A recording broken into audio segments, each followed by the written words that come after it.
Who makes the paint that's deep and sleeping, gleaming on this rover car? Don't ask me. Who makes the paint for the Clifton Bridge, or the ships that sail so far away? Berger, You all. Berger. Who makes the sealant that stays in Concord in supersonic flight? I don't know. Who makes the paint for the Hoover cleaner, or long white lines that look so bright in the night? Who? Berger. What did you use? I don't know. We bought it for the colour. Berger. It's lovely. Berger. Ain't it quaint? Nobody wants to know your name, but everybody loves your paint. Berger. What a great ad. Straight from the 70s to your doorstep. Did you recognise anyone you know? Well, that was Mr. Spooner from Are You Being Served? An old British sitcom my parents used to watch every Sunday.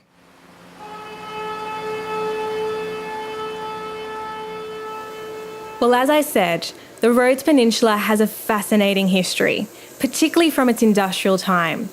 From the early 1900s, this western side of the peninsula was pretty much all factories.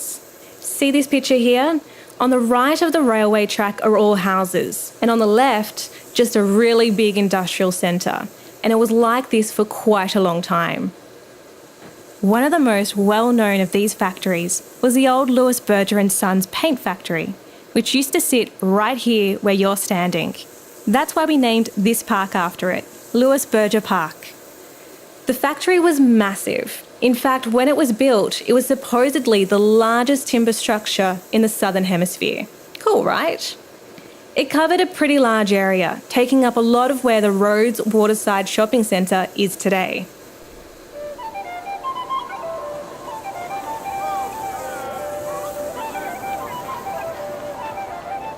Berger Paint started over 200 years ago in what I like to think of as a little hidden chemistry lab in London's back streets. It was 1760, and a young chemist called Lewis Berger was quietly crafting a new colour in his lab, Prussian blue, using a secret manufacturing process. On its launch, this special Prussian blue was such a hit that enabled Lewis, who changed his last name to Berger when he married, to build his paints company from the ground up.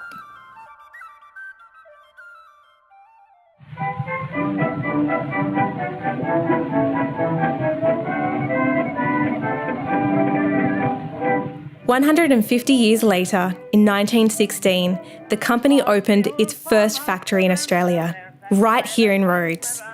And in its time in Australia, the management of the company passed uninterrupted from father to son for 4 generations. So I found this write-up about the Burgess factory in the Sydney Morning Herald from 1927. The journalist was clearly impressed. In 1916, it was decided to establish a complete factory to supply all Australasian needs. A tract of land, 11¼ acres in excellent condition, was secured at Rhodes. 10 miles by rail from Sydney, and on this land was built one of the finest plants in the world for the manufacture of white lead, paints, varnishes, enamels, and allied products. Such an accomplishment during wartime, despite rapidly increasing costs and the great difficulties in the way of transporting heavy machinery, is a wonderful tribute to the dauntless spirit of Australian industry. So, the factory sounded pretty impressive, but I wonder what it was like working at the famous Berger Paints. Throughout the works, the utmost care is paid to the hygiene and the comfort and well-being of the employees. All workmen are provided with overalls by the company and are allowed ample time for careful washing before meals and before leaving the factory. The management boasts proudly of the fact that there has not been one single instance of industrial trouble of any kind since the day on which the work started. Truly, this is a wonderful tribute to these Australian workmen. It seems workers were treated pretty well at Berger. And I also got to meet Valerie, who worked at Berger straight out of school for her first job. My role at Berger's was as a typist, and I would also relieve on the switchboard. I can just remember having to walk up these stairs to get into the factory, and it was always fairly noisy, and like the smell of the paint, I was always quite glad to get out of there. Berger Paints really became an iconic Australian company. In 1923, it joined other Aussie brands like Burley, Uncle Toby's and Tooheys to form the Australian-made Preference League. And in 1932, it painted the entire Sydney Harbour Bridge with 60,000 gallons of protective paint. You can't get more Aussie than that. Now, while Berger merged with Dulux Paints in 1988, we still like to celebrate that determined and innovative spirit that stemmed from right here in Rhodes. So for us, Berger Paints just keeps on keeping on. Berger Paints keep on keeping on. That's... I can remember that in their ad, yes.